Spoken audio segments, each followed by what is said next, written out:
live up till I'm on top. Yo, no, I ain't the type to give up. If I do something, man, I do it till I get what I want. I turn a business out of nothing into something I love. I got a poker face, but honestly, I'm not one to bluff. I flip a switch, never miss, man, I always stay up. Don't let them see you, bitch, always have a plan to stay tough. This life ahead of you ain't easy, it was built to be rough. But that's what makes a personality, is tragedy, bruh. So keep your head on your shoulders. Now we ain't out here moving rocks, we out here moving boulders. Now we ain't getting posterized, we out here making posters. And we ain't got nothing to hide, we move forward like soldiers. You bet. What up, what up, what up? Welcome in here to Pregaming. Best damn sports show running, 6 p.m. time window. We give you guys the full snapshot of the sports slate with what looks like some of the best bets to fire away with. Trends, angles, line movement, cash flow splits, injury analysis, weather reports, the color of the fucking sky over the city, the games being hosted at. It doesn't matter. We put it all together and try to come up with winning bets. We did not have the best of night last night, but we are back to fire today. The most accountable show on the planet. We bet flat bets, 1 unit per spot. We'll tell you guys if it was a great day. We'll tell you if it was a bad day. We'll tell you if it's a day that falls in the middle. But yeah, we lost about 4 units yesterday, so that's never good. It's never good. We're going to try to get them back here today. It's a bounce back special. You'll see the deal. Full card. Holy cow. I laid out quite a few bets with Caps and the Habs here as the opener for our curtain jerker for the pre-gaming show this evening. The Devils and the Florida Panthers will square off in a couple of spots I like there. We'll roll into the Islanders and talk about the Red Wings. I've got a parlay. The Mikey Money parlay of the day. Then we'll go over to college basketball. We'll talk some Colgate and Cornell, Long Island and Fordham, and Troy and USC. Nice little assortment of games I don't think you've probably heard too much about over the course of your betting research today.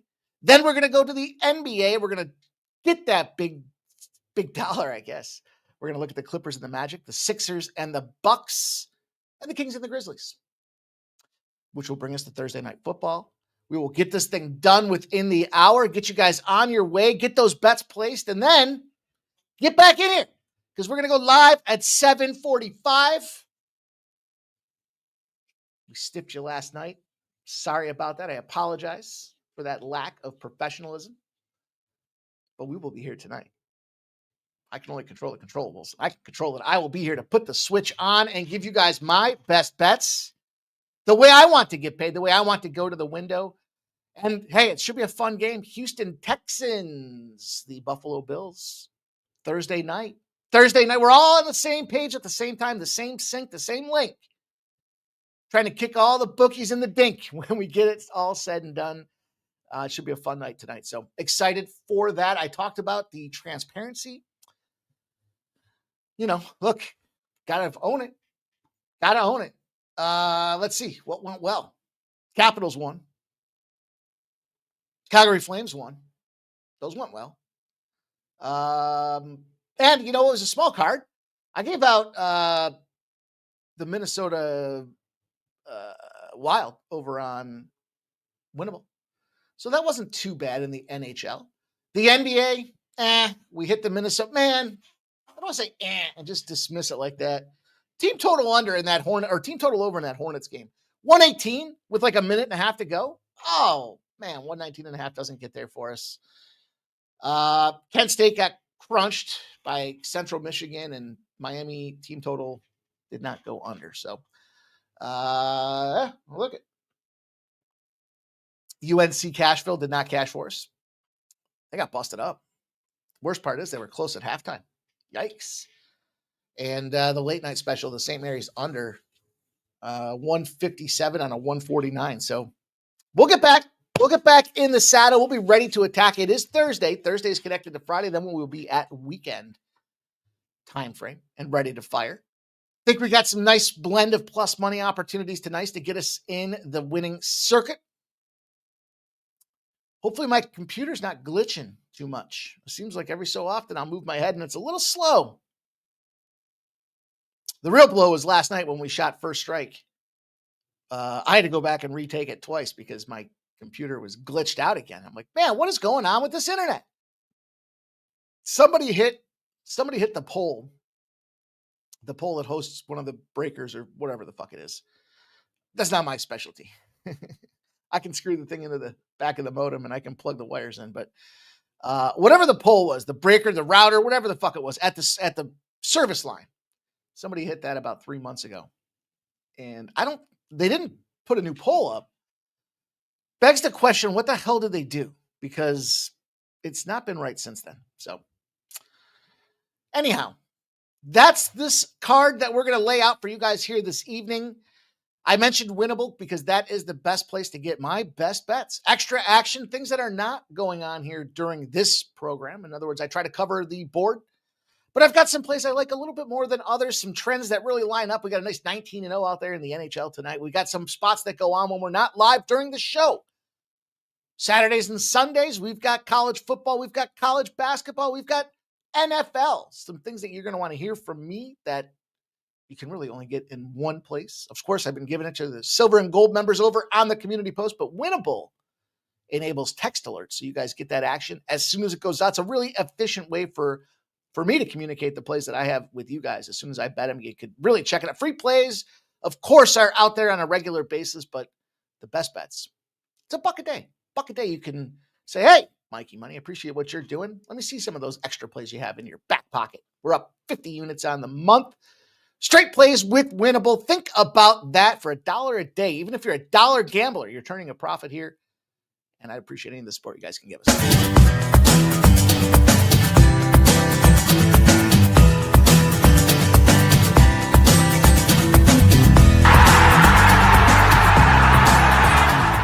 Hey, it's Mikey Money here, letting you know the Sports Money team is live on Winnable. Come check out our best bets. For a low monthly cost, you get the very best bets delivered instantly to your phone by text the moment they're locked in.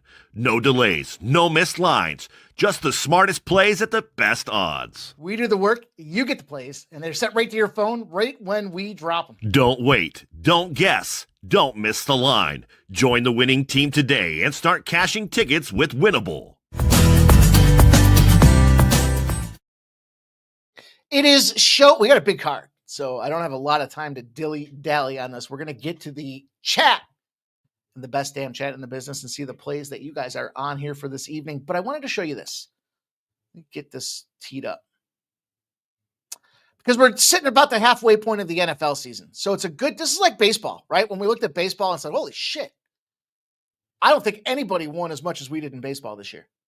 The net was in. I can show that to you in a second. I think it was 155 units, something like that. We set the goal around the All-Star break to get to 200. That was probably lofty. We were sitting at like 110 units.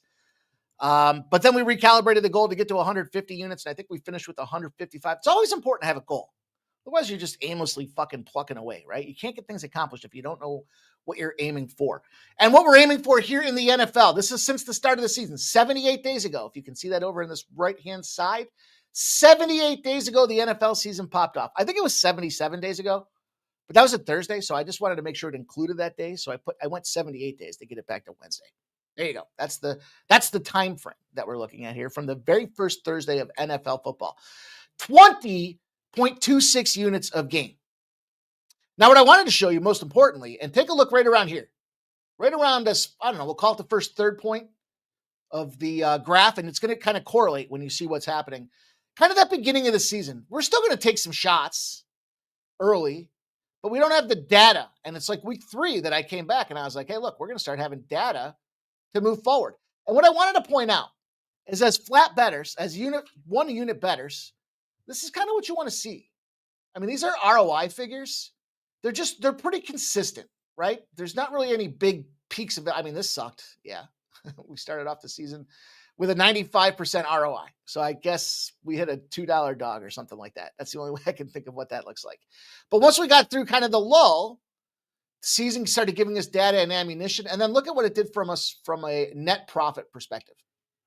Okay. Here's that first kind of third of the season, trying to figure shit out, just kind of hanging in there, and then boom. And we've been just kind of rolling to a peak 20.26 units now on the NFL season. In fact, 12-5 in the last 17. What really pisses me off about that 12-5 is I gave you guys the Las Vegas Raiders on Monday. I counted it. I mean, you got to count these things that were given out. And the thing that sucked the most is I just couldn't bet Dallas. And I knew it wasn't a great spot. I still put my money on them. My disdain for the Dallas Cowboys organization as an entirety and its fans and everybody else that fucking goes to the games and everything else. To me, we should be 12-4 in our last 16, but that's okay. I thought that was pretty impressive. 20.26 units. And here's the best part. There aren't any 5-unit presses in there. These are all 1-unit bets. Just consistency, day in and day out. Flat bet it. I see these guys that get really huffing and puffing about their, their results and where they're at. Oh my God. You're betting too much in the game. If you can't sit there and watch 4 quarters in the game, slow it down. Put a couple extra plays out there. And we all want to get the bigger bankroll, but it's not the size of your unit. It's where you stick it on your bookie. Remember that. Let's see if I can figure this out real quick. Just so I can show you guys. Let's see if I can figure this out too. I know we got to show it. We got a lot to do. We got a lot to get to, but it is a good point to check in. It is a good point to check in. And then probably, I don't know, say 275 days ago I don't know when the hell baseball started, say 265 days ago, something like that. Does that seem right? Something like that. Let's see. There you go. Well, I must have missed a day or two in there. 152. What I was showing you guys here is baseball. 152 units of baseball over the course of the season, all flat betting. Look at this. Again, season starts out, it's kind of slow, and then you just see continual growth throughout the season. Probably this is around the All-Star break, I'm guessing. Looks like this is around the end of the season, September 3rd. Yeah, it's probably around that last month or so of the season, right? And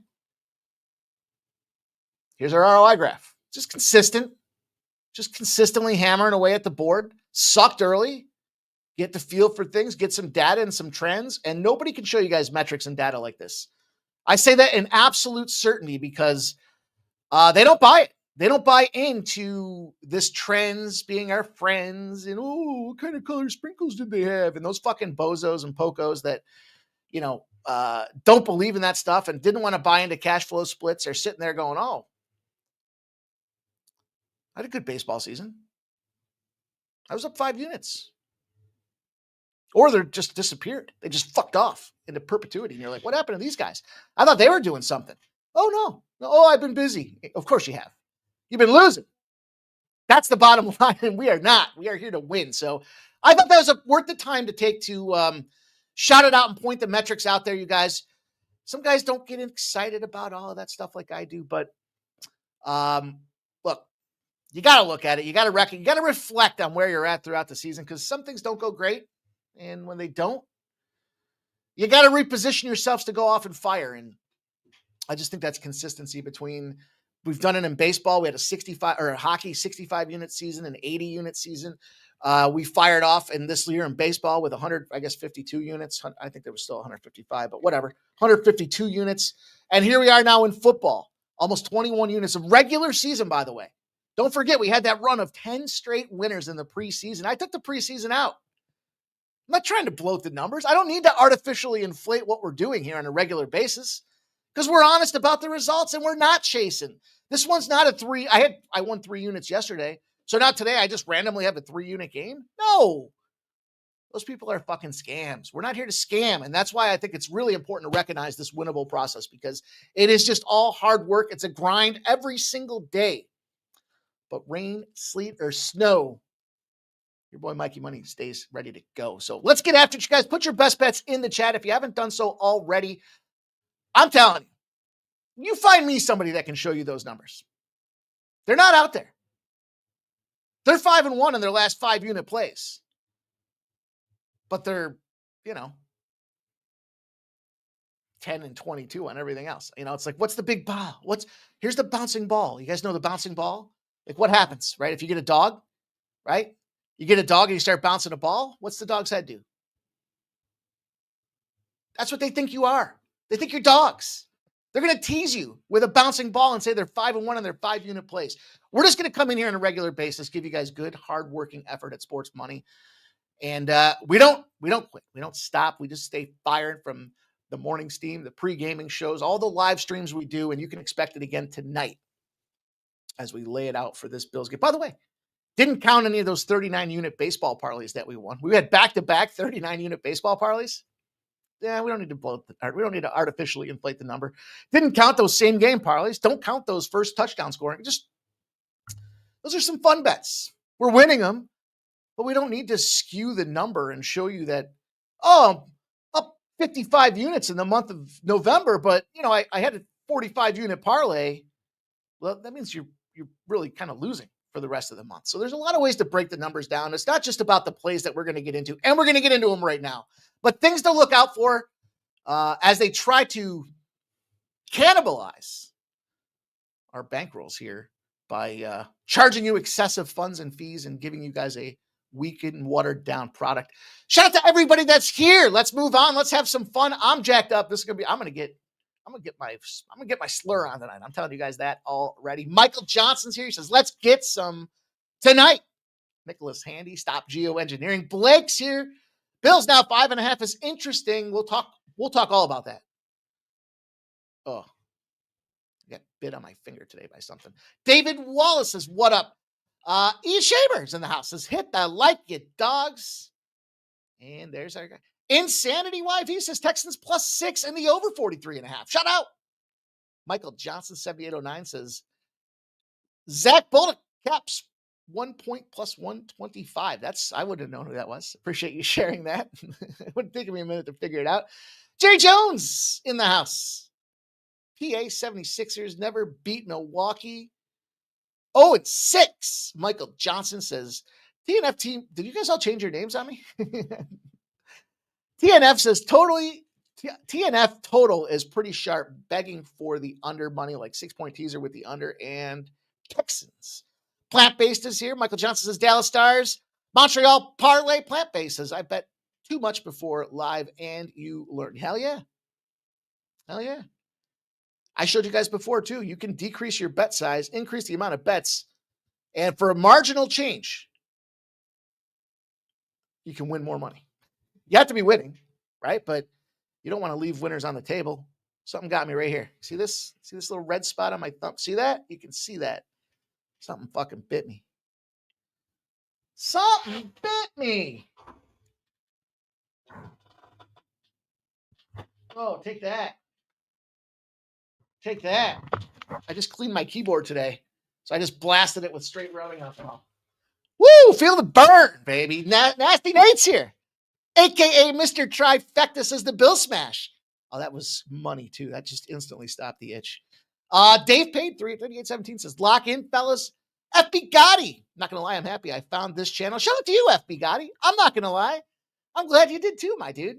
Appreciate you. We're rocking and rolling on a 7-day-a-week schedule, my friend. Michael Johnson says FB. Yes, Mikey knows what's up. Thanks, man. Appreciate that, Michael Johnson. Robert McCormick. Appreciate you guys, man. All the kind words, you guys. It humbles me, and I'm just, listen, without you guys, we just wouldn't be here. So shout out to you guys, man, keeping us accountable and bringing your best bets in action in every day. Jerry Davis says, Mikey, let's go and make up for last night. Action Jackson, Mikey Money. Lucky Powers in the house. He likes Schultz over 4.5 receptions +110. Ty Johnson over 1.5 receptions +150. Nasty Nate says YouTube did it this morning.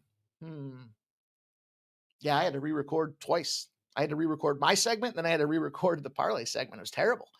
Bills -5.5 for Dana Delp. Lucky Power says, smash the like, fellas, and share the video. Only takes a few seconds. Yeah, man. Tick, tick, tick, says Stop Geo, alluding to this NFL game, I suspect. Plant-based in the house there. Robert McCormick says Brown +3.5 versus Stony Brook. Jerry Davis says Lucky Power Schultz under 4.5. Juice to -140. I'm on the under 5. I think that's a great look. Tarek B says, what up, Big Mike? Don't do much hockey, but I like Florida, Montreal, Tampa, Blackhawks, Avs, Vegas, Kings, teaser, Texans +14 in the under 51. What should I leave out? Leave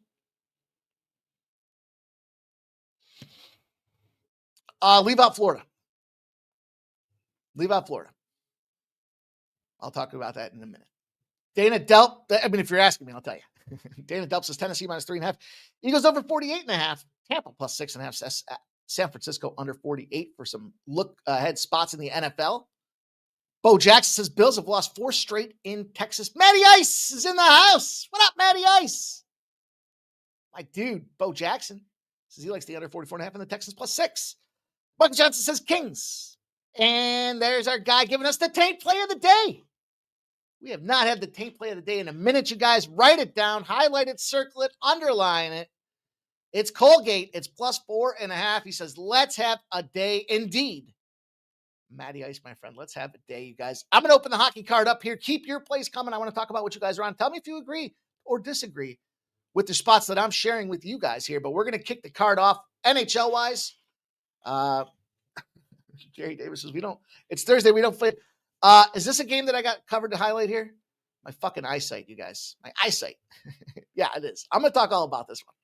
But I'm going to start NHL. We're going to look at goalie reports. We'll talk a little bit about their performance. To me, with the NHL, one of the key components besides, finding unbelievable angles that continue to fucking cash and smash at a high rate is, treating the goalies like starting pitchers, except the caveat there.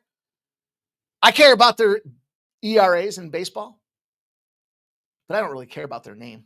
In hockey, there's not 5-man rotations. So the starting goaltender is crucial to the whole thing. And so, as we go to kickoff, which game are we kicking off with? I had to switch screens. Too bad you guys can't tell me audibly what we're kicking off with. Tarek says, Mike, NBA Orlando, Hawks is best play. Okay.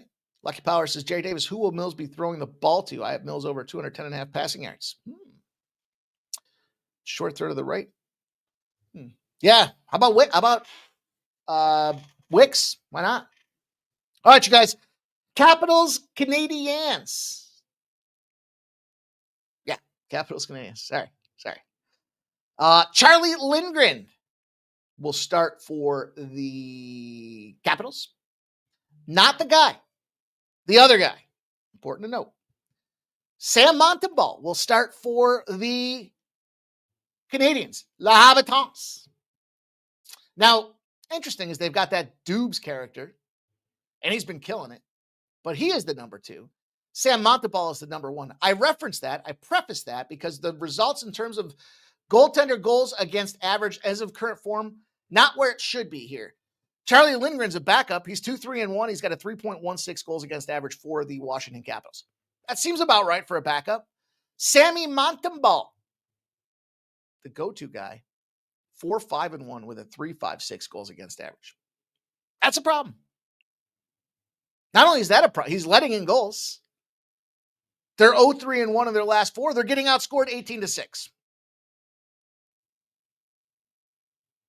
Montembeault allowed 3 goals on 23 shots his last go out there. It was only a 3-2 loss to Boston. Poor fucker allows only 3 goals. They still can't score, and they lose 3-2. So what do you do? Well, let's not forget. Who did we bet last night? Well, if you're not getting up for the Edmonton Oilers, the Western Conference finalist several years in a row, with the whole squad coming into town, and Connor McDavid and Draisaitl and fucking Hyman and everybody else, even Stuart Skinner. What are you doing? And so, yeah, the Capitals came out and they busted them boys in the mouth. 7-4. They just poured on goals. Poured them on and on and on. That was something to be, well, I don't want to say surprised with because we were on them. How could you be surprised if you were on them? But look, this is getting to that point of the season where rest becomes a factor, especially when you think about kind of what they were getting up for. And the Canadians, as much as they've been struggling, find themselves in a rebound situation. So now not only do you have rest advantages, the biggest thing you have to look for across all sports, and by the way, we'll talk about this in a second. The biggest thing you have to look for, that third game in 4 nights. It doesn't matter what sport it is, except for baseball, because they play fucking 6 days a week, right? It doesn't matter. But you want to fade teams. In the NHL, I'll give you the trend. 211 and 132. If you fade that team that's on their third game in 4 nights, that's the Washington Capitals. So now, yeah, we've got the home favorite. They're the more rested team. You got the Capitals that had to travel north of the border. That's always a factor with customs. But we drill it down. Third game in 4 nights, 211 and 132 on the fade. Then add insult to injury. If you're the Capitals, you just wax the Oilers. You care about playing the Canadians? Canadians team that's lost 4 games in a row. There's that 5 that we look for. They've lost 4 games in a row. In fact, they're 1-6 in their last 7. Home favorites, trying to rebound off a loss against conference rivals, are 98 and 33. Then you look at the price tag. Last but not least, you got the Canadians at minus 134. Almost like the books are telling us. Canadians should go out there and smash tonight. And I agree. And I'm going to play it. That's going to be the first spot on the card. Anthony Migliaris says, must have gotten tired of replacing that pull. What pull? What are you guys talking about? It looks like you guys have a really great chat going on right now. Oh, it makes me want to get involved. FB Gotti says, man, you guys think Cornell Rolls, the toothpaste company, has lost me money?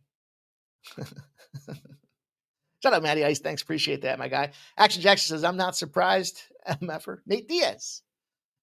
Ian says, I don't know any of these names. Anthony Migliaris says, must have gotten tired of that pull. Abel's in the house. He says, I'm going under full game and first half on this Thursday night football game. Same as usual, bets for these primetime games. And Ian Shaper says, chilling, Matty Ice. Not happy YouTube putting my legal name in the streets. Is that what's happening? Is that why all the names changed? I said that. Fucking all these names look different. Putting people on blast. There was a recent data hack going on that compromised quite a few organizations. The Devils and the Florida Panthers will kick off the second game of the card. And we got to pick up the pace here. We got a lot of games to get to. We got that 7 o'clock shutdown so I can recharge, fill my ice cube trays, and get myself ready for an enjoyable evening of watching the Buffalo Bills. My Buffalo Bills. Okay. New Jersey Devils, Jake Allen. Florida Panthers, Sergei Bobrovsky. Jake Allen comes in with a 2.23 goals against average, 91.6% save percentage. Sergei Bobrovsky comes in with a 2.8 goals against average and 88.2% save percentage. In other words, the home guy, the number one guy in Bobrovsky, is not playing to form. He's in that serviceable bucket. If you remember the 3 buckets that we looked at for goaltenders. And then you look at Jake Allen. I mean, look, the challenge with Jake Allen, he's not the guy. But the Devils, this is what I said the other night. God damn it, they went to overtime. This is something we're going to talk about with the parlay in a few minutes as well when it comes to betting the NHL. Quarter season, we're not quite quarter season, but just early season anecdotal data that can help us win more bets. And I'll tell you right now, the -1's got to be in play. You're going to absolutely have to start playing -1s. The Devils gotten points though in 6 straight. They're 5-0-1. Now, obviously the issue with Hughes, I still don't understand it. He was pushing down on glass. He had to be fucked up. He had to be just fucking off his rocker, and he was probably holding himself up against the glass. That's the only way I can envision that is cut his hand so severely that he's going to be out for 5 to 8 weeks. But look, Florida Panthers, 6-3-1 in their last 10. East Division's tight. They're playing tight. I said this the other night, and I bet on these guys. I'm not a fan of Bobrovsky all the way back to his Flyer days. And he's fine if he wants to go out there and play goaltender of the year, but a 2.8 goals against average, 88.3% save percentage. The other goalie's playing better. And on top of that, let's talk about some trends. New Jersey, at this point of the season on the road, they're 21-13. 11 games 11 through 21. This second, what is it? I don't know. It's, sixth of the season. I don't know. Anyhow, games 11 through 21. New Jersey on the road are firing. They're 21-13 in those spots as well. So I'm going to fade them. I'm going to fade them, Florida Panthers, for two reasons. One, it's Thursday, and we know they go under on Thursdays. Now, they bit us the last two, so be cognizant of that. But, you know, kind of just recent form with this Florida Panthers team, I'm not there. You've got to think about these teams getting gas bagged. Call it the Steph Curry factor in Golden State Warriors. You go into the Stanley Cup Finals several years in a row. You're not playing. You're the Los Angeles Dodgers. You no longer give a shit about the first quarter of the season. I mean, you need to be in the fight, right? You can't just roll over and play dead. But you're more concerned about beating the teams that, you know, probably going to match you up down the line. And look, in terms of stability, you want to lay $140 on the Florida Panthers when they're in win one, lose one mode? And if you do, then guess what? They just won one. So bear that in mind. It was an 8-5 win. They scored an absolute shit ton of goals at home against the Canucks. This could be their fourth home game. What's coming up for them, Florida Panthers, after 4 straight home games? One more, and we'll fade them there too. 5th spot in a row, and then they go on the road to play Nashville. Then they come back home for another 7. I mean, this is a crazy schedule these guys have going on right now. So you get stir crazy at home a little bit. I think there's a little element to that as well. Give me the Devils. Give me the better goaltender in current form. If everything else was equal, and I don't think everything else is equal because we still have the Florida Panthers dealing with some injuries offensively as well. So I'll take the New Jersey Devils. I know Hughes. I got the finger thing. I get it. I'm all on board. I wonder why. Shout out to all you guys, man. Shout out to Jags87. Jordy says, Mike, what you think for Josh Allen 2 passing touchdowns? I like it. All right. New York Islanders, Detroit Red Wings will be the last game before the parlay in the NHL card. I'll tell you right now, I'm going to the Islanders. We'll keep a brisk pace as we pick up the pace and get this thing moving for us here. 20 minutes. We'll get through the rest of these games. Some late games on the slate as well. Ilya Sorokin is the number 1 for the New York Islanders. And Johnny Gibson. I don't know. I guess he's the number 1. I don't know. They brought him in. He's not really the number 1, but he sucks right now. He's got a 3.31 goals against average. Red Wings are getting points because they're scoring goals. They got 3-0-1 in their last 4 games. I think that the Islanders might have played a little chess on these boys because they went to Red Light Rittich against the Dallas Stars. That's their backup. Great move because Rittich, West Coast guy coming from the LA Kings, very familiar with that Dallas Stars team, played him a shit ton over the last couple of seasons. And they snuck out the win. But they always were talking about this going to Sorokin for this game. And look, matched the winning streak. They're 5-1 in their last 6. So you got to respect it. What's happening with this Islanders team right now? Change in process. They don't play defense. They stop playing defense. The fucked up part is they started playing offense. They don't do any of that. Patrick Waugh has fully transformed the identity of this team. It was helping a friend of mine cut down a 110-foot tall tree today. So I think that's why my shit's all scratching and itching. So anyways, offense and defense, complete transition for the Patrick Roy side of things out there. If you guys ever played the old Sega hockey games, Patrick Roy is the guy. And if you want the validation, they're allowing 3.71 goals a game in the league. That's number 2 behind the Vancouver Canucks. So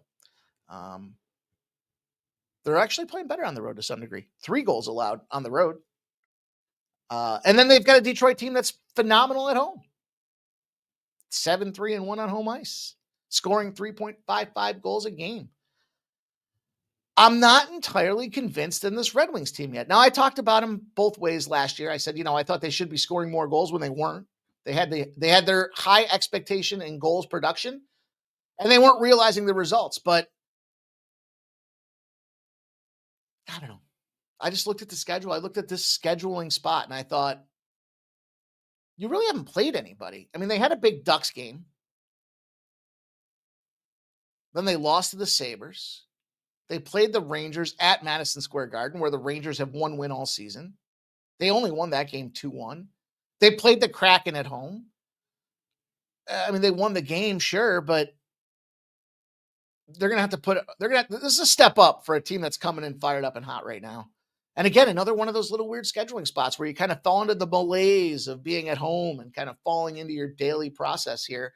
But look at this. 1, 2, 3, 4, 5, 6 games in a row coming up in December. We're going to have some mighty fine spots to fade this Detroit Red Wings team. And I think this is one of them here, early hopper in the season. You know, right where I think the pivot point will turn, where we're going to just think about this for a minute and just kind of work with me as we prognosticate. I'm not just going to read off a bunch of stats to you guys here, but just trying to look at analyzing these teams, much like we did in baseball with a tremendous run. There's a home and home against the Boston Bruins after Thanksgiving, 9 days from now. This is why I bring this up.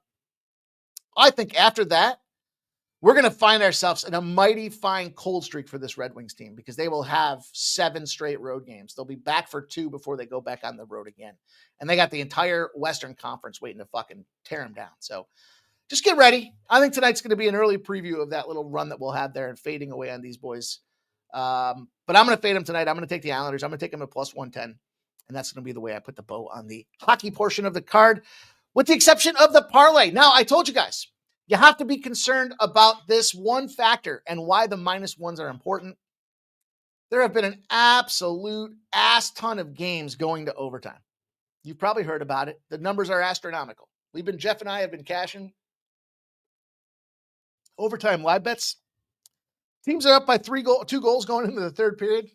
I mean, we've been smacking away plus 200, plus 300, plus 500, plus 800, just because, you know, even if you lose a plus 800, but you win one the next day, you're still up a ton. And we're just seeing over 30% of the games in the NHL right now are finding their way to overtime. So the -1 is the way you've got to play it. Why -1? Because if you play the regulation to get the juice down, you're fucked if they go to overtime. And so keep that in mind. The -1, at least if they go to overtime, you still have a chance to push your bet. You're not auto loss.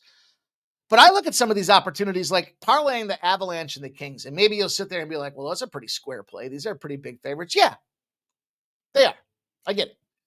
But the Kings are 9-2-2 on the road right now, and I'll talk more about that in a second.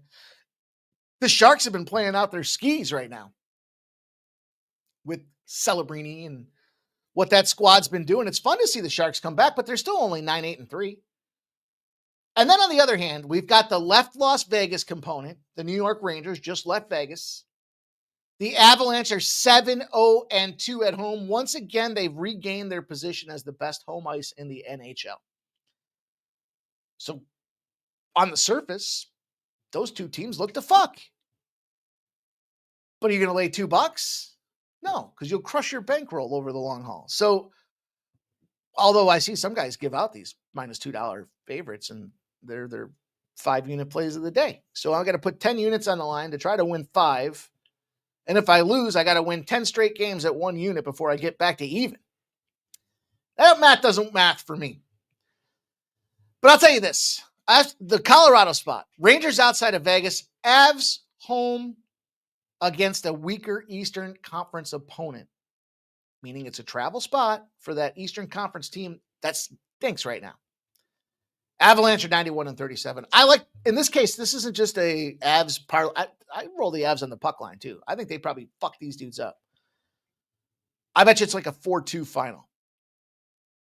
But then I parlayed it with the LA Kings, and that being that the San Jose Sharks at home against the division are just 14-41. They've lost 11 straight times. So yeah, it might be square, but it's plus money. It adds us into the factor that I don't care if they go to overtime or not. Just win the fucking game. You're the better team, you should, and the $2 favorite says as much. Now we got to have 2 pieces come together to win this thing. But if you think about it, if you get the Cavs in Colorado Avs in regulation, you still got to have 2 pieces come together. They got to beat them up, and they got to do it before overtime. So I like it. I think it's a good way for us to play. Bear that in mind when it comes to these regulation spots. You got to start looking at some player props maybe tied to a team, or just look at the -1s. And I think it's about time we share in the community post tab again what we do with the -1 calculator, courtesy of our guy, Ron Crawford and company, building that thing for us there, showing us exactly how to do it. Basically, you're going to put not quite equal bets, but what you would win at the -1.5 is what you're investing on the money line. And then you put those two together and it's -1. I know I super short paraphrase that, but in any event, Colgate and Cornell, 7 p.m. start. 62% of the bets, 68% of the cash have come in on the Cornell side of things. -4.5s. Some 5s. They're not true though. This is a little head flippy. I say not true because, well, there's 5s, I guess. That's probably pretty accurate. They got a +5.5, but it's juiced to -115. So it's like not quite there. And this total's come down from 164.5 to 162.5. 48% of the bets, 46% of the cash are on the over. Let me tell you this. We're going to take the under in this game at 7 p.m. at 162.5. Now, I will say this. Colgate, the toothpaste company, finds themselves 7-0 against the spread in the dog roll of more than 2.5 points. I wrote that down. I thought it was important to note. Getting 5s, 5.5s. But when you put them in the dog, up to a 25-point spread. So they're not expected to get absolutely blasted by like a Duke or something like that, right? Dog roll up to 25 points against a non-conference team, and the total's over 144.5. That's about the end of it. You don't really want to go past 4 filters because everything looks good after that. In Colgate games specifically, the under's 14-2-1. Not expect to get toasted against a team they're not familiar with and a large total. Under 14-2-1 in those positions. So we're going to take the under in that first game. The second game, we'll pivot around here and make up some good old time. And I appreciate everybody coming in here to vibe with us here on this evening's edition of Pregaming. We'll go to Long Island and Fordham. I'm going to go back to the under.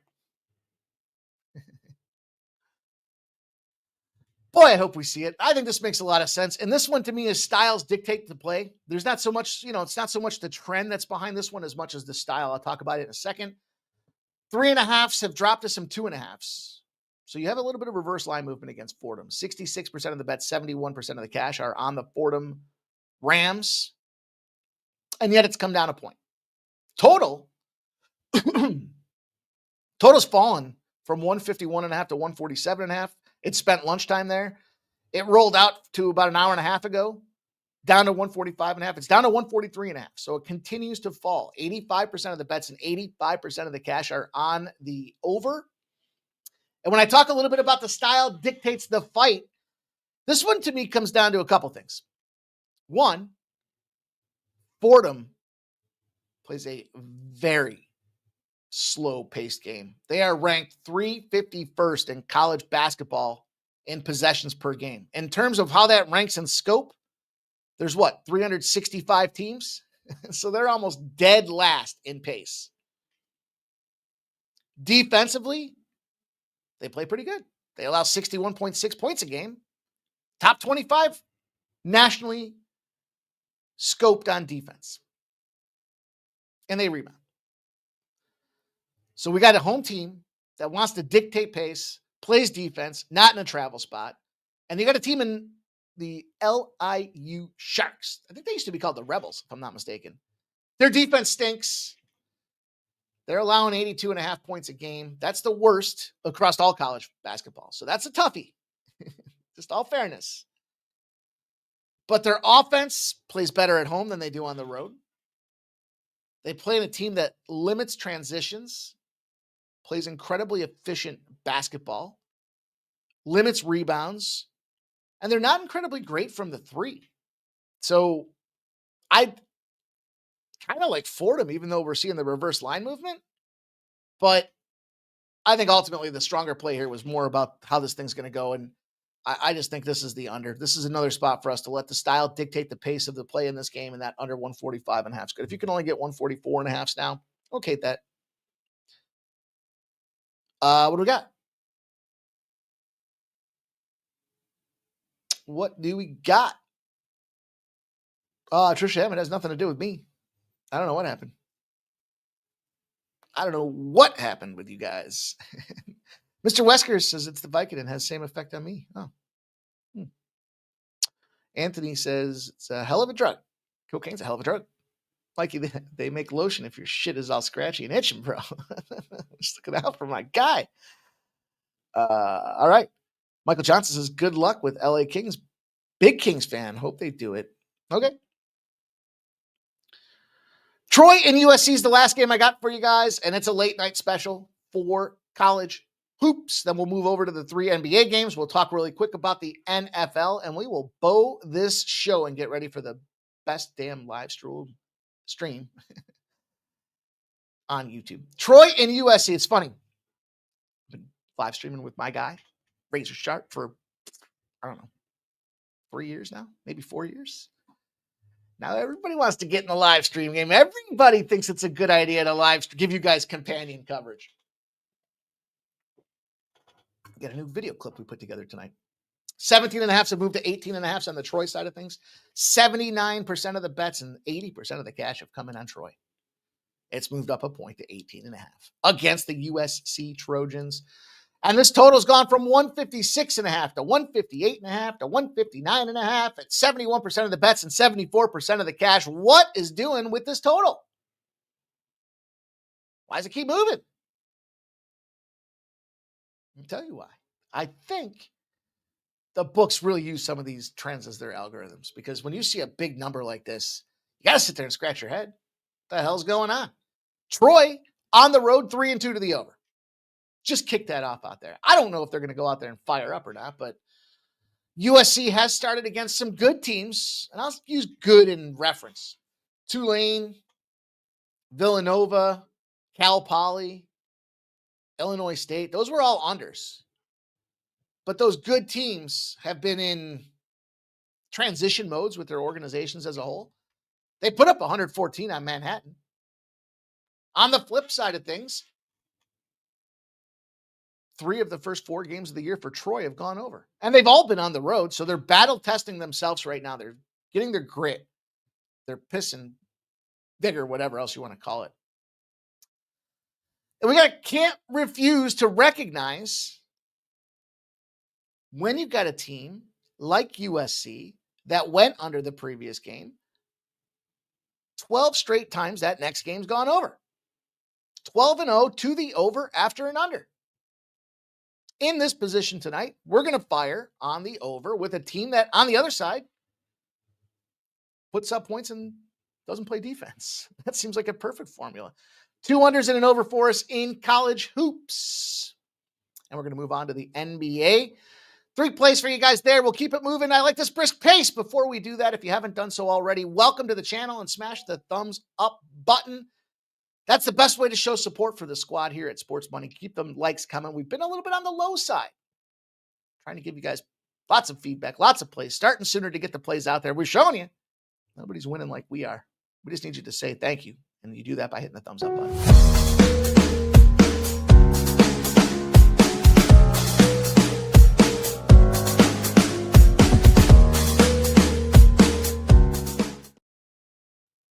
Yep.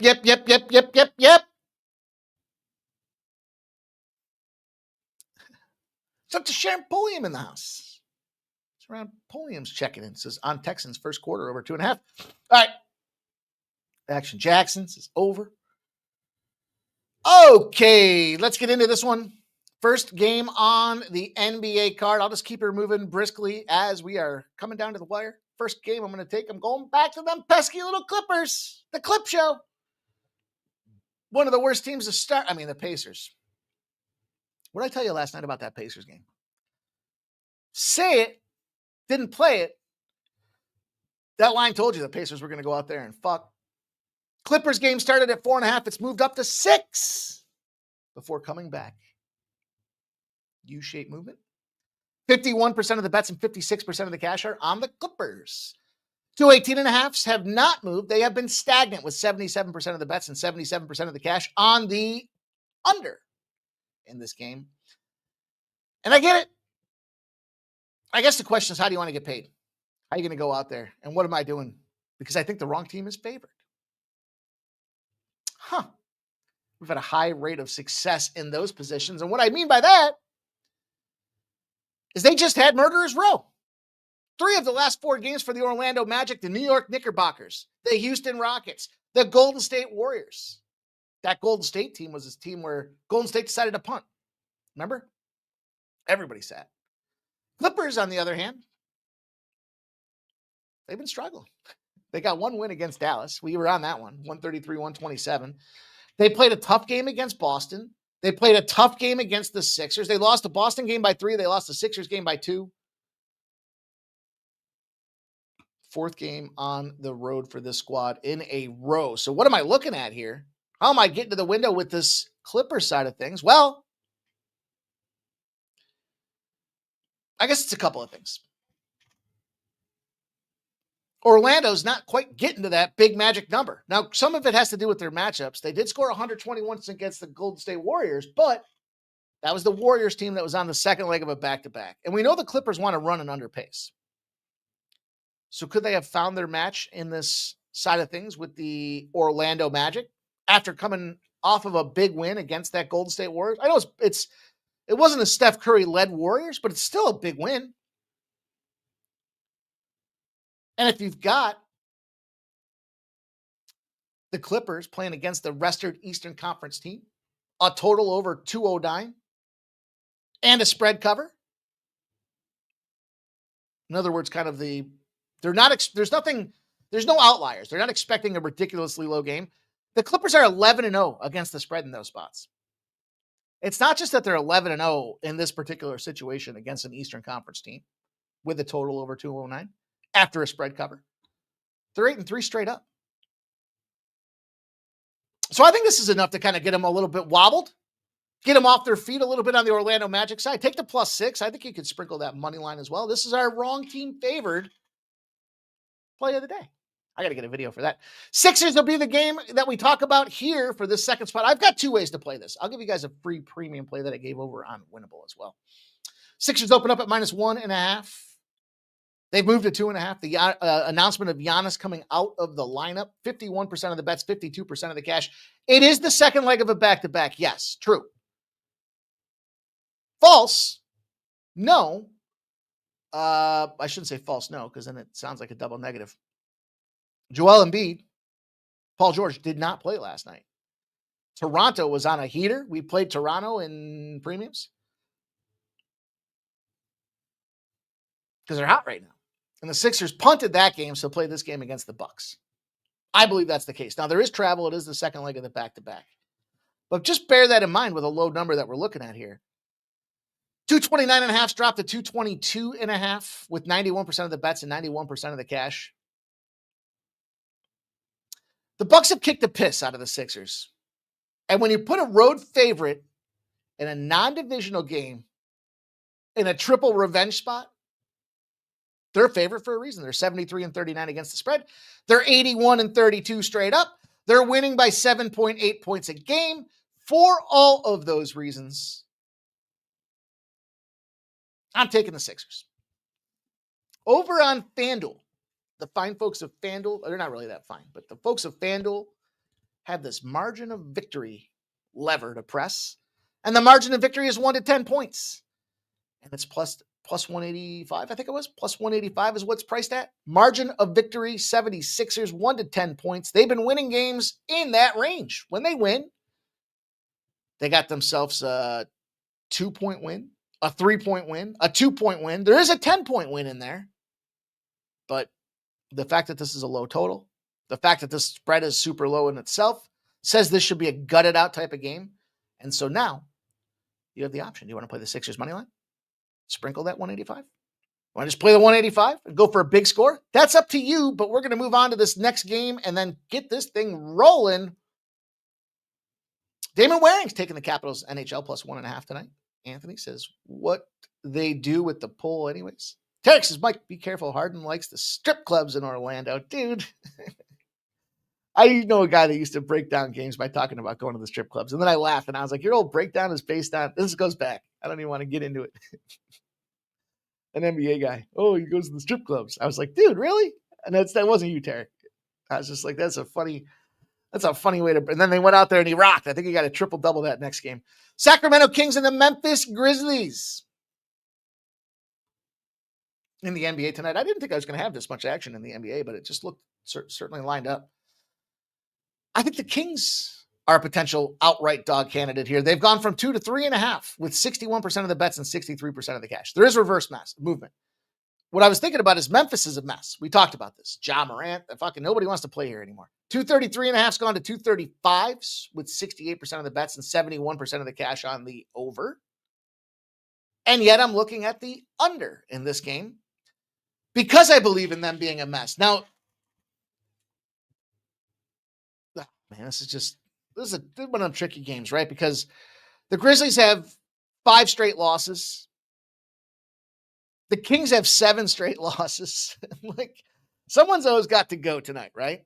And I do think it's the Kings because they're tied for the second longest in the NBA right now. So I just think that's a big factor for them. But this Ja Morant stuff, if you look at their rhythm and their timing, the amount of points that their possessions they're rolling per game, it's all fucked up right now with this Ja Morant shit going on. So, yes, Sacramento's playing in back-to-back games, but we know scoring field goal percentages tend to go down in those spots. I just think this is a good spot for us to take a lower scoring game. You know, Memphis 0-7 at home with a total over 229.5 after a road trip as well. I almost double dipped this play. I might still. I like Zach Edey's rebounds. What's not to like about that? I mean, that seems like that one goes hand in hand with this game. Maybe even blocks, but his blocks was like 2+ and it was like minus 105. So I didn't feel like there was enough return on that investment. Let's go to the last game on the card for you guys, and that is going to be in the NFL. It's the big live stream tonight. We're going to go at 7:45. Matty Ice says he gave out Memphis first half plus 5.5 as a live bet. For all your viewers, let's cash. Tarek says, Mikey Backy Bang. I don't care about that, dude. I don't care about the injuries. In fact, if he doesn't play, I like it even more. You know, I mean, the Giannis less Bucks. I like him. I like them all. I like every team better with their star players out. It's ridiculous. And people used to go the other direction. They would wait and then fade and they would lose. So we've covered that ground. Bills, Texans, Thursday night's finest here. Davis Mills, good at quarterback in place of CJ Stroud. Josh Allen. Big dick Josh Allen after last week, man. That guy was on absolute fire. He's on pace to throw more touchdowns in the league than anybody else. So, yeah, I like the 2. The problem I have with this game, look, I don't know if I'm going to get there with a total bet, but if I did, it would be on the over. I know it sounds absolutely ridiculous. What? Texans defense is solid. It's a primetime game. All the trends tell you it should be an under. And for that reason, I want to go the over. It also has a lot to do with the Bills' positioning right now. If you look at it, the Bills find themselves in a 10-0 over position. Now,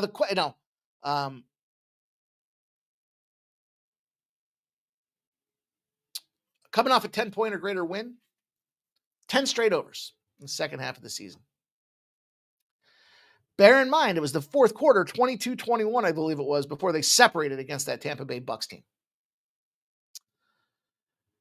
I'm challenged with the side. I'm verklempt with the side for 2 reasons. Oh, by the way, Bills game's 8-0 to the over when the total's under 45. So when you low index these guys, the Bills could very well put 45 up themselves. The challenge with the Texans is they have a hell of a defense. They've held some of the best of the league down to nothing. Can Davis Mills go out there and be a superstar performer? Here's the thing I was looking at with this game. What's up, Truth Teller? Shout out to Mr. Whiskers. It goes back to what we talked about before. This is the same thing I talked about with the Jaden Daniels, Marcus Mariota situation. How much worse is the replacement than the starter? Marcus Mariota was a starter. Granted, he's a backup now. But the starter wasn't playing great in the first place. And you have the same situation here. Davis Mills only lost his job because he got hurt, and C.J. Stroud came in and threw for 400 yards like 10 games in a row. But in his second season, he got hurt, and he's not been playing great. So when they moved the line because the player got hurt, this is where you need the first number on the street, not the latest number, because we needed to see it open at 3.5. It moved to 5.5. It moved to 6s. So they thought C.J. Stroud versus Davis Mills. Look, it's the oldest adage in sports. Is the replacement worse than the starter? Now, if you take out, I don't know, let's say you take out, I don't know, take out Drake May, and you put it back up in. Yeah, there's a big gap in what the performance looks like between these two guys. Do the same thing with Matt Stafford, right? Now you could say, well, what about Brock Purdy and Mac Jones? Look, I am on record of saying if you change a couple letters around, it doesn't spell Purdy anymore. It spells pussy. So that's my feeling when it comes to why Mac Jones was able to go out there and do what he's doing. And I think that's very true in this case, but I just have a hard time not believing the Bills just boat race these guys. And maybe it's part fandom. The Texans should be fired up. They're at home. It's a short week spot. Short week means that you get maximum rest for these fellas as they move forward. So I'm really tossed up on the side.